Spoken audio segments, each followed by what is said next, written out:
so he lay a very long while. Now and then he seemed to wake up, and at such moments he noticed that it was far into the night, but it did not occur to him to get up. At last he noticed that it was beginning to get light. He was lying on his back, still dazed from his recent oblivion. Fearful, despairing cries rose shrilly from the street, sounds which he heard every night indeed, under his window after 2 o'clock. They woke him up now. "Ah, the drunken men are coming out of the taverns," he thought. "It's past 2 o'clock." And at once he leaped up as though someone had pulled him from the sofa. What? Past 2 o'clock? He sat down on the sofa and instantly recollected everything. All at once, in one flash, he recollected everything. For the first moment, he thought he was going mad. A dreadful chill came over him, but the chill was from the fever that had begun long before in his sleep. Now he was suddenly taken with violent shivering, so that his teeth chattered and all his limbs were shaking. He opened the door and began listening. Everything in the house was asleep. With amazement he gazed at himself, and everything in the room around him, wondering how he could have come in the night before without fastening the door, and have flung himself on the sofa without undressing, without even taking his hat off. It had fallen off and was lying on the floor near his pillow. If anyone had come in, what would he have thought? That I'm drunk, but... He rushed to the window. There was light enough, and he began hurriedly looking himself all over from head to foot, all his clothes. Were there no traces? But there was no doing it like that. Shivering with cold, he began taking off everything and looking over again. He turned everything over to the last threads and rags, and mistrusting himself, went through his search 3 times. But there seemed to be nothing, no trace, except in one place, where some thick drops of congealed blood were clinging to the frayed edge of his trousers. He picked up a big clasp knife and cut off the frayed threads. There seemed to be nothing more. Suddenly he remembered that the purse and the things he had taken out of the old woman's box were still in his pockets. He had not thought till then of taking them out and hiding them. He had not even thought of them while he was examining his clothes. What next? Instantly he rushed to take them out and fling them on the table. When he had pulled out everything and turned the pocket inside out to be sure there was nothing left, he carried the whole heap to the corner. The paper had come off the bottom of the wall and hung there in tatters. He began stuffing all the things into the hole under the paper. They're in, all out of sight, and the purse too, he thought gleefully, getting up and gazing blankly at the hole which bulged out more than ever. Suddenly he shuddered all over with horror. "My God," he whispered in despair. "What's the matter with me? Is that hidden? Is that the way to hide things?" He had not reckoned on having trinkets to hide. He had only thought of money, and so had not prepared a hiding place. But now, what am I glad of, he thought. Is that hiding things? My reasons deserting me, simply. He sat down on the sofa in exhaustion, and was at once shaken by another unbearable fit of shivering. Mechanically he drew from a chair beside him his old student's winter coat, which was still warm though almost in rags, covered himself up with it, and once more sank into drowsiness and delirium. He lost consciousness. Not more than 5 minutes had passed when he jumped up a second time, and at once pounced in a frenzy on his clothes again. How could I go to sleep again with nothing done? Yes, I have not taken the loop off the armhole. I forgot a thing like that. Such a piece of evidence. He pulled off the noose, hurriedly cut it to pieces and threw the bits among his linen under the pillow. Pieces of torn linen couldn't rouse suspicion, whatever happened. I think not, anyway, he repeated, standing in the middle of the room, and with painful concentration, he fell to gazing about him again, at the floor and everywhere, trying to make sure he had not forgotten anything. The conviction that all his faculties, even memory, and the simplest power of reflection were failing him, began to be an insufferable torture. Surely it isn't beginning already. Surely it isn't my punishment coming upon me. It is. The frayed rags he had cut off his trousers were actually lying on the floor in the middle of the room, where anyone coming in would see them. "What is the matter with me?" he cried again, like one distraught. Then a strange idea entered his head. That perhaps all his clothes were covered with blood, that perhaps there were a great many stains, but that he did not see them, did not notice them because his perceptions were failing, were going to pieces. His reason was clouded. Suddenly he remembered that there had been blood on the purse too. Ah, then there must be blood on the pocket too, for I put the wet purse in my pocket. In a flash, he had turned the pocket inside out, and yes, there were traces, stains on the lining of the pocket. So my reason has not quite deserted me, so I still have some sense and memory, since I guessed it of myself, he thought triumphantly, with a deep sigh of relief. It's simply the weakness of fever, a moment's delirium. And he tore the whole lining out of the left pocket of his trousers. At that instant the sunlight fell on his left boot. On the sock which poked out from the boot, he fancied there were traces. He flung off his boots. Traces indeed! The tip of the sock was soaked with blood. He must have unwarily stepped into that pool. But what am I to do with this now? Where am I to put the sock and rags and pocket? He gathered them all up in his hands and stood in the middle of the room. In the stove! But they would ransack the stove first of all. Burn them? But what can I burn them with? There are no matches even. No. Better go out and throw it all away somewhere. Yes, better throw it away, he repeated, sitting down on the sofa again, and at once, this minute, without lingering. But his head sank on the pillow instead. Again the unbearable icy shivering came over him. Again he drew his coat over him. And for a long while, for some hours, he was haunted by the impulse to go off somewhere at once this moment, and fling it all away, so that it may be out of sight and done with. At once. At once. Several times he tried to rise from the sofa, but could not. He was thoroughly waked up at last by a violent knocking at his door. "Open, do! Are you dead or alive? He keeps sleeping here," shouted Nastasia, banging with her fist on the door. "For whole days together he's snoring here like a dog. A dog he is too. Open, I tell you. It's past 10. "Maybe he's not at home," said a man's voice. "Ha, that's the porter's voice. What does he want?" He jumped up and sat on the sofa. The beating of his heart was a positive pain. "Then who can have latched the door?" retorted Nastasia. "He's taken to bolting himself in, as if he were worth stealing. Open, you stupid, wake up." "What do they want? Why the porter? All's discovered. Resist or open? Come what may." He half rose, stooped forward and unlatched the door. His room was so small that he could undo the latch without leaving the bed. Yes. The porter and Nastasia were standing there. Nastasia stared at him in a strange way. He glanced with a defiant and desperate air at the porter, who without a word held out a grey folded paper sealed with bottle wax. "A notice from the office," he announced, as he gave him the paper. "From what office?" "A summons to the police office, of course. You know which office." "To the police? What for?" "How can I tell? You're sent for, so you go." The man looked at him attentively, looked round the room and turned to go away. "He's downright ill," observed Nastasia, not taking her eyes off him. The porter turned his head for a moment. "He's been in a fever since yesterday," she added. Raskolnikov made no response, and held the paper in his hands without opening it. "Don't you get up then," Nastasia went on compassionately, seeing that he was letting his feet down from the sofa. "You're ill, and so don't go. There's no such hurry. What have you got there?"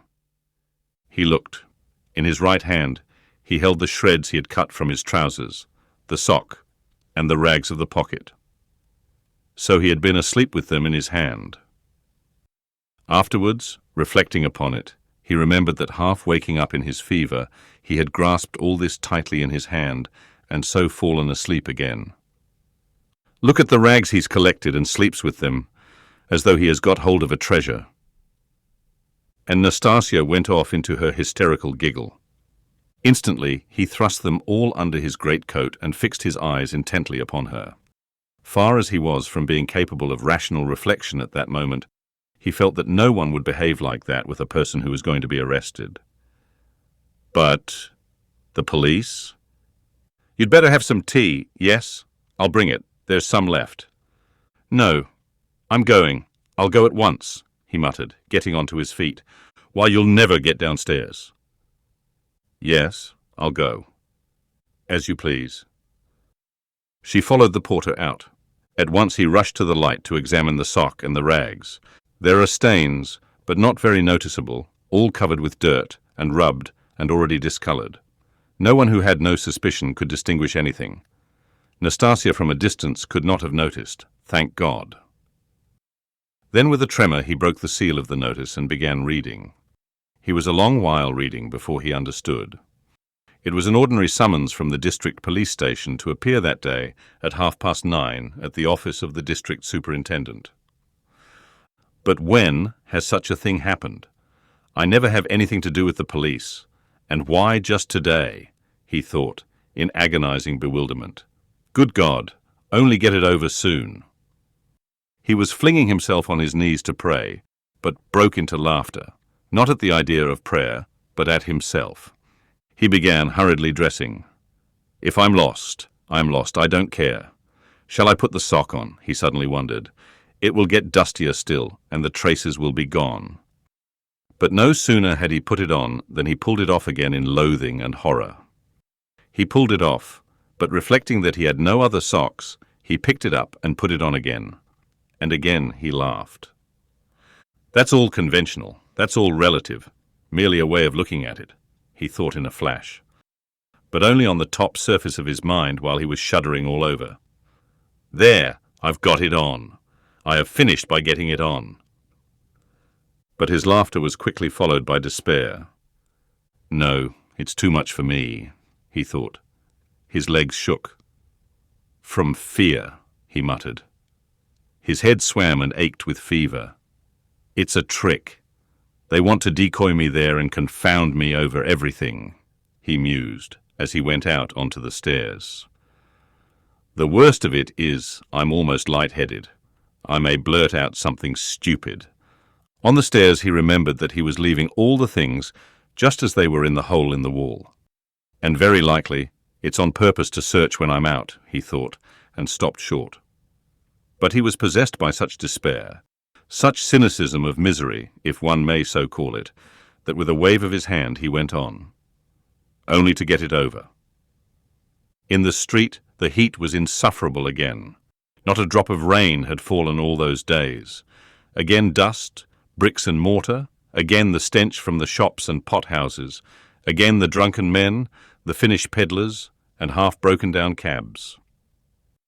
The sun shone straight in his eyes, so that it hurt him to look out of them, and he felt his head going round, as a man in a fever is apt to feel when he comes out into the street on a bright sunny day. When he reached the turning into the street, in an agony of trepidation he looked down it, at the house, and at once averted his eyes. "If they question me, perhaps I'll simply tell," he thought, as he drew near the police station. The police station was about a quarter of a mile off.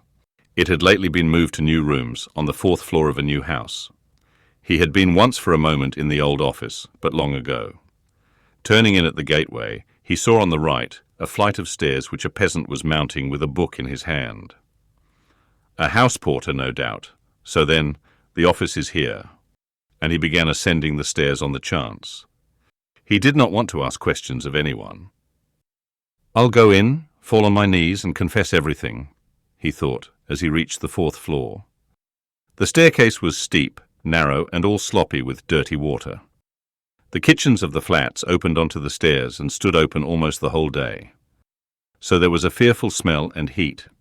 The staircase was crowded with porters going up and down with their books under their arms, policemen, and persons of all sorts and both sexes. The door of the office, too, stood wide open. Peasants stood waiting within. There, too, the heat was stifling, and there was a sickening smell of fresh paint and stale oil from the newly decorated rooms. After waiting a little, He decided to move forward into the next room. All the rooms were small and low-pitched. A fearful impatience drew him on and on. No one paid attention to him. In the second room, some clerk sat writing, dressed hardly better than he was, and rather a queer-looking set. He went up to one of them. "What is it?" He showed the notice he had received. "You are a student?"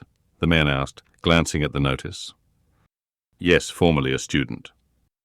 The clerk looked at him, but without the slightest interest. He was a particularly unkempt person, with the look of a fixed idea in his eye. There would be no getting anything out of him because he has no interest in anything, thought Raskolnikov. "Go in there to the head clerk," said the clerk, pointing towards the furthest room.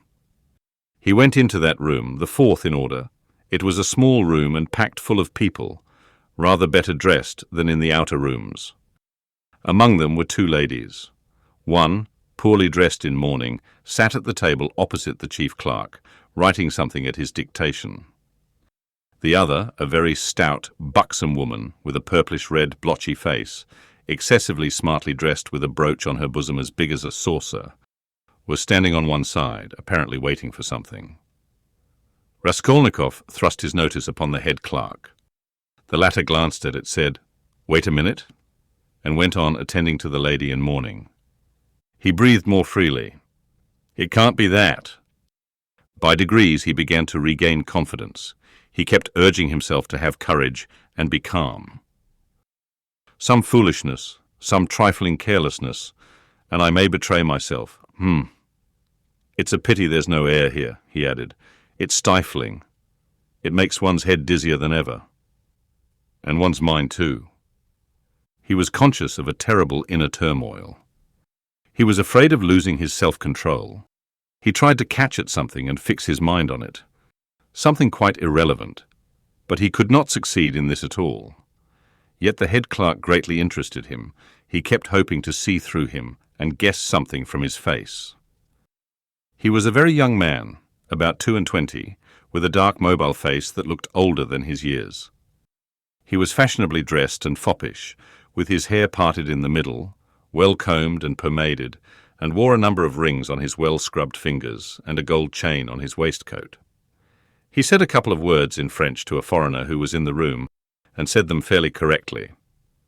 "Louise Ivanovna, you can sit down," he said casually to the gaily dressed, purple-faced lady, who was still standing as though not venturing to sit down, though there was a chair beside her. "Ich danke," said the latter, and softly, with a rustle of silk, she sank into the chair. Her light blue dress, trimmed with white lace, floated about the table like an air balloon and filled almost half the room. She smelt of scent, but she was obviously embarrassed at filling half the room and smelling so strongly of scent.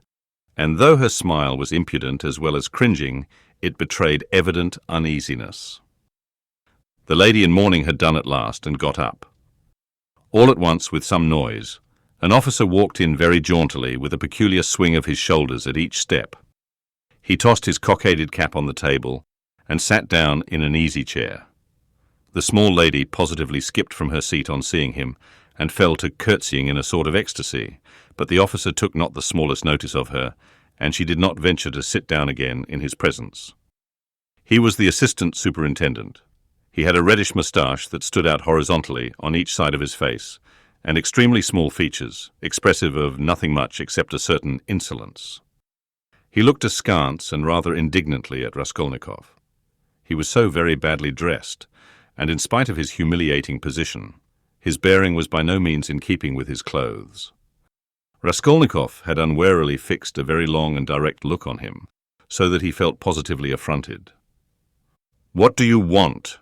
he shouted, apparently astonished that such a ragged fellow was not annihilated by the majesty of his glance. "I was summoned by a notice," Raskolnikov faltered. "For the recovery of money due from the student," the head clerk interfered hurriedly, tearing himself from his papers. "Here!" And he flung Raskolnikov a document and pointed out the place. "Read that." "Money? What money?" thought Raskolnikov. "But then it's certainly not that." And he trembled with joy. He felt sudden, intense, indescribable relief. A load was lifted from his back. "And pray, what time were you directed to appear, sir?" shouted the assistant superintendent, seeming for some unknown reason more and more aggrieved. "You are told to come at 9, and now it's 12. "The notice was only brought me a quarter of an hour ago," Raskolnikov answered loudly over his shoulder. To his own surprise, he too grew suddenly angry, and found a certain pleasure in it. "And it's enough that I have come here ill with fever. Kindly refrain from shouting." "I'm not shouting, I'm speaking very quietly. It's you who are shouting at me. I'm a student and allow no one to shout at me." The assistant superintendent was so furious that for the first minute he could only splutter inarticulately. He leapt up from his seat. "Be silent, you are in a government office. Don't be impudent, sir." "You're in a government office too," cried Raskolnikov, "and you're smoking a cigarette as well as shouting, so you are showing disrespect to all of us." He felt an indescribable satisfaction at having said this. The head clerk looked at him with a smile. The angry assistant superintendent was obviously disconcerted. "That's not your business," he shouted at last with unnatural loudness. "Kindly make the declaration demanded of you. Show him, Alexander Grigoryevich. There is a complaint against you. You don't pay your debts. You're a fine bird." But Raskolnikov was not listening now. He had eagerly clutched at the paper, in haste to find an explanation. He read it once, and a second time, and still did not understand. "What is this?" he asked the head clerk. "It is for the recovery of money on an IOU, a writ. You must either pay it, with all expenses, costs and so on, or give a written declaration when you can pay it, and at the same time an undertaking not to leave the capital without payment, and nor to sell or conceal your property. The creditor is at liberty to sell your property, and proceed against you according to the law." "But I am not in debt to anyone." "That's not our business. Here, an IOU for 115 rubles, legally attested and due for payment, has been brought us for recovery, given by you to the widow of the assessor Zarnitsyn 9 months ago, and paid over by the widow Zarnitsyn to one Mr. Chebarov. We therefore summon you hereupon." "But she is my landlady." "And what if she is your landlady?" The head clerk looked at him with a condescending smile of compassion, and at the same time with a certain triumph, as at a novice under fire for the first time, as though he would say, "Well, how do you feel now?" But what did he care now for an IOU, for a writ of recovery? Was that worth worrying about now? Was it worth attention even? He stood, he read, he listened, he answered, he even asked questions himself, but all mechanically.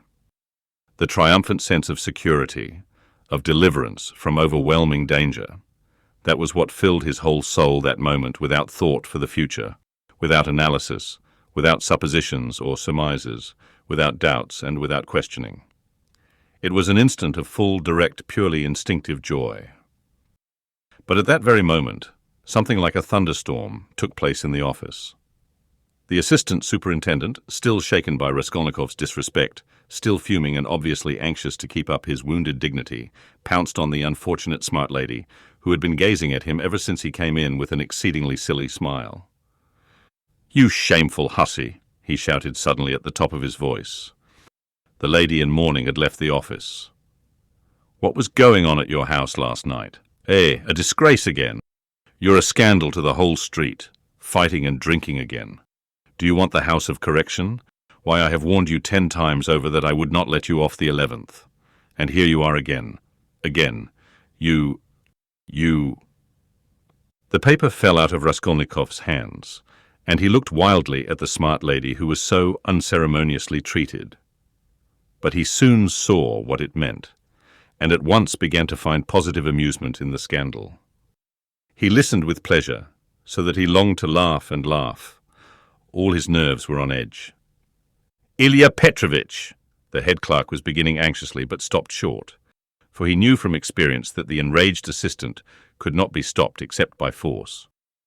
As for the smart lady, at first she positively trembled before the storm. But strange to say, the more numerous and violent the terms of abuse became, the more amiable she looked, and the more seductive the smiles she lavished on the terrible assistant. She moved uneasily and curtsied incessantly, waiting impatiently for a chance of putting in her word, and at last she found it.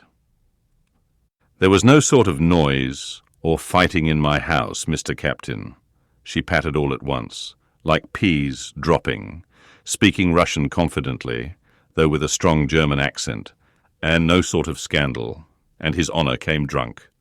And it's the whole truth I am telling, Mr. Captain, and I am not to blame. Mine is an honourable house, Mr. Captain, and honourable behaviour, Mr. Captain, and I always dislike any scandal myself." But he came quite tipsy and asked for 3 bottles again. And then he lifted up one leg and began playing the pianoforte with one foot. And that is not at all right in an honourable house. And he guns broke the piano, and it was very bad manners indeed, and I said so. And he took up a bottle and began hitting everyone with it. And then I called the porter, and Karl came. And he took Karl and hit him in the eye.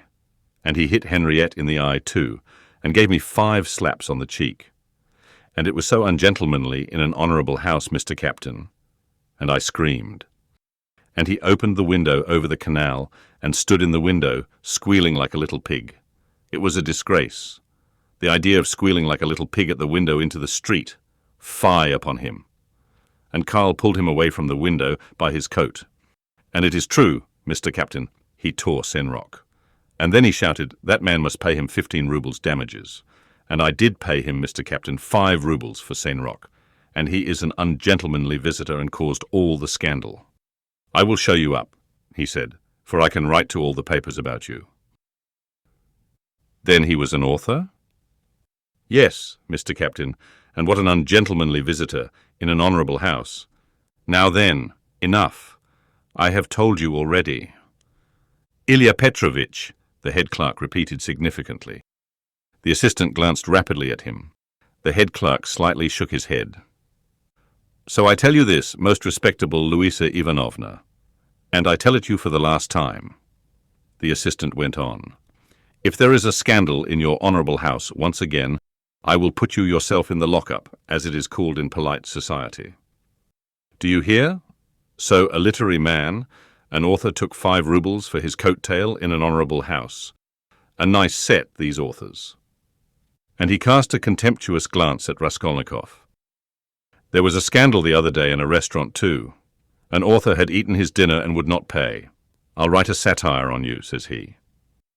And there was another of them on a steamer last week, used the most disgraceful language to the respectable family of a civil councillor, his wife, and daughter. And there was one of them turned out of a confectioner's shop the other day.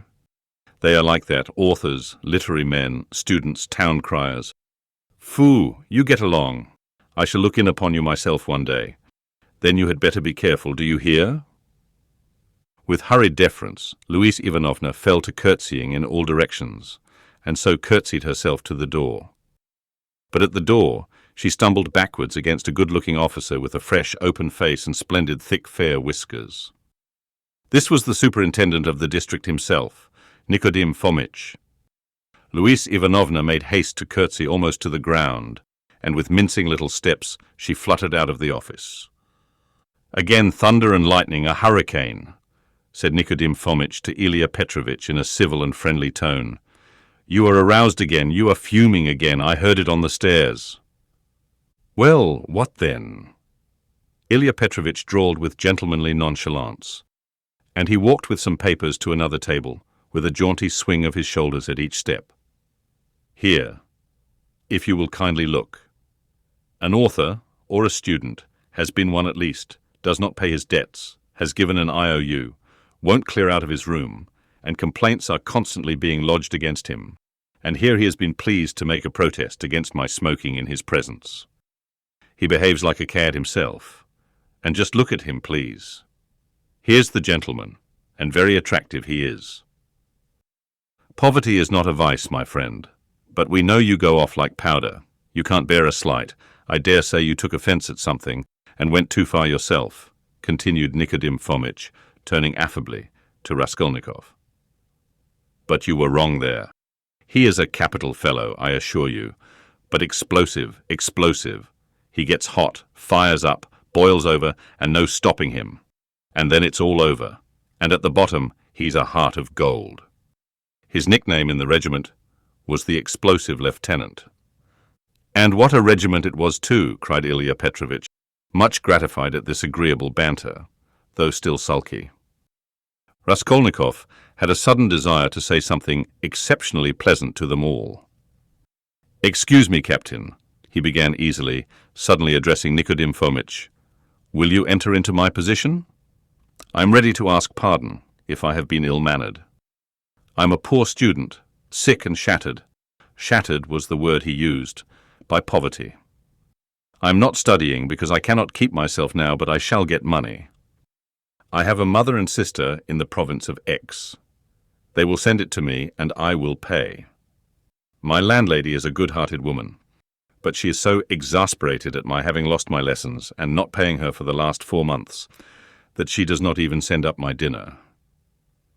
And I don't understand this IOU at all. She is asking me to pay her on this IOU. How am I to pay her? Judge for yourselves."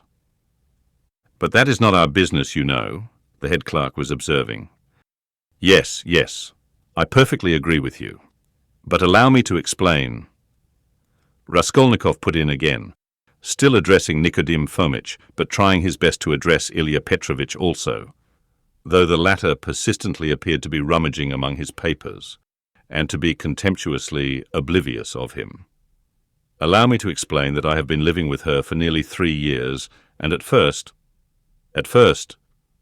for why should I not confess it? At the very beginning I promised to marry her daughter.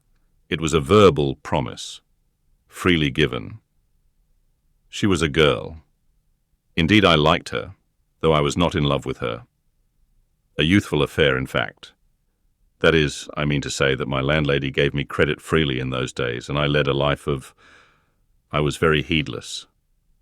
Nobody asks you for these personal details, sir. We've no time to waste," Ilya Petrovich interposed roughly and with a note of triumph. But Raskolnikov stopped him hotly, though he suddenly found it exceedingly difficult to speak. "But excuse me. It is for me to explain how it all happened. In my turn, though I agree with you, it is unnecessary. But a year ago, the girl died of typhus. I remained lodging there as before, and when my landlady moved into her present quarters, she said to me, and in a friendly way, that she had complete trust in me. But still, would I not give her an IOU for 115 rubles, all the debt I owed her? She said if only I gave her that, she would trust me again, as much as I liked, and that she would never, those were her own words, make use of that IOU till I could pay of myself. And now, when I have lost my lessons and have nothing to eat, she takes action against me. What am I to say to that? All these affecting details are no business of ours." Ilya Petrovich interrupted rudely. "You must give a written undertaking, but as for your love affairs and all these tragic events, we have nothing to do with that." "Come now, you are harsh," muttered Nikodim Fomitch, sitting down at the table and also beginning to write. He looked a little ashamed. "Write," said the head clerk to Raskolnikov. "Write what?" the latter asked gruffly. "I will dictate to you." Raskolnikov fancied that the head clerk treated him more casually and contemptuously after his speech, but strange to say, he suddenly felt completely indifferent to anyone's opinion, and this revulsion took place in a flash, in one instant. If he had cared to think a little, he would have been amazed indeed that he could have talked to them like that a minute before, forcing his feelings upon them. And where had those feelings come from? Now, if the whole room had been filled, not with police officers, but with those nearest and dearest to him, he would not have found one human word for them, so empty was his heart. A gloomy sensation of agonizing, everlasting solitude and remoteness took conscious form in his soul. It was not the meanness of his sentimental effusions before Ilya Petrovich, nor the meanness of the latter's triumph over him, that had caused this sudden revulsion in his heart. Oh, what had he to do now with his own baseness, with all these petty vanities, officers, German women, debts, police offices? If he had been sentenced to be burnt at that moment, he would not have stirred, would hardly have heard the sentence to the end. Something was happening to him entirely new, sudden, and unknown. It was not that he understood, but he felt clearly with all the intensity of sensation that he could never more appeal to these people in the police office with sentimental effusions like his recent outburst, or with anything whatever, and that if they had been his own brothers and sisters and not police officers, it would have been utterly out of the question to appeal to them in any circumstance of life.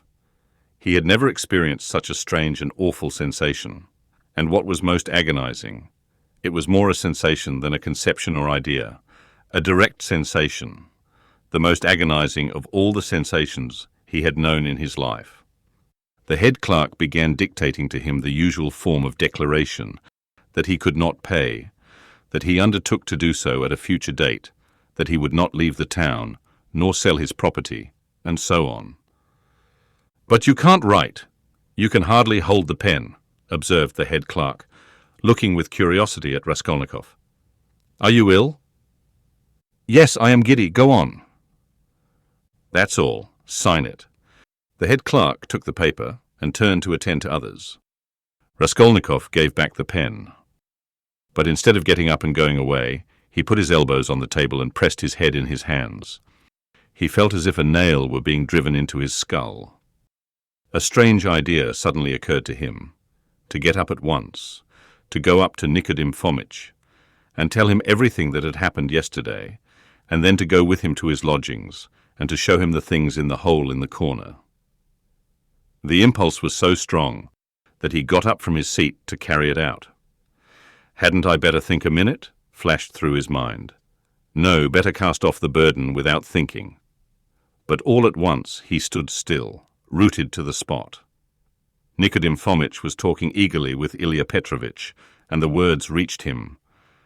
"It's impossible, they'll both be released. To begin with, the whole story contradicts itself.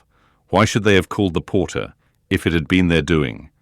To inform against themselves, or as a blind? No, that would be too cunning." Besides, Pestriakov, the student, was seen at the gate by both the porters and a woman as he went in.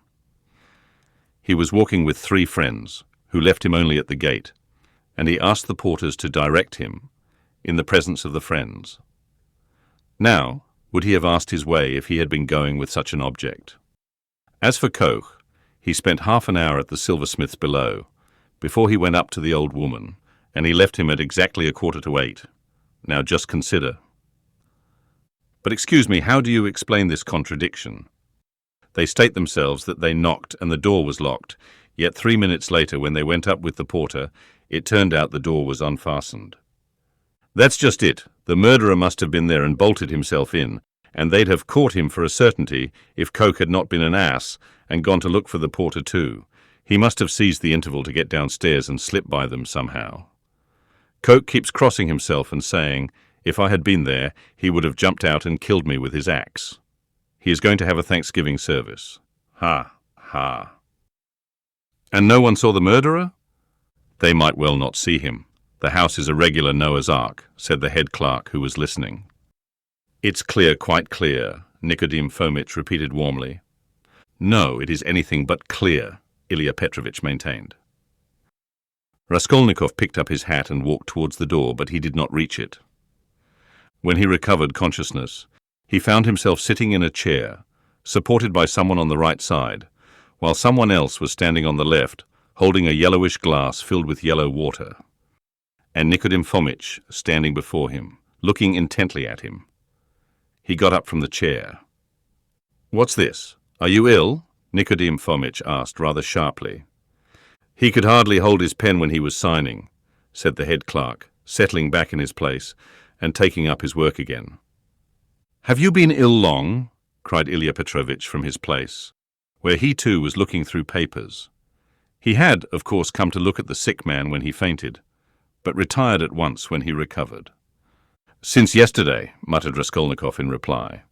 Did you go out yesterday? Yes. Though you were ill? Yes. At what time? About 7. And where did you go, may I ask? Along the street. Short and clear. Raskolnikov, white as a handkerchief, had answered sharply, jerkily, without dropping his black feverish eyes before Ilya Petrovitch's stare. "He can scarcely stand upright, and you—" Nikodim Fomitch was beginning. "No matter," Ilya Petrovitch pronounced rather peculiarly. Nikodim Fomitch would have made some further protest, but glancing at the head clerk who was looking very hard at him, he did not speak. There was a sudden silence. It was strange. "Very well, then," concluded Ilya Petrovitch, "we will not detain you." Raskolnikov went out.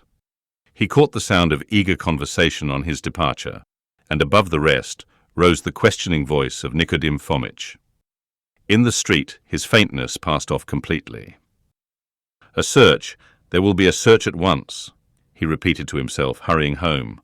"The brutes. They suspect." His former terror mastered him completely again.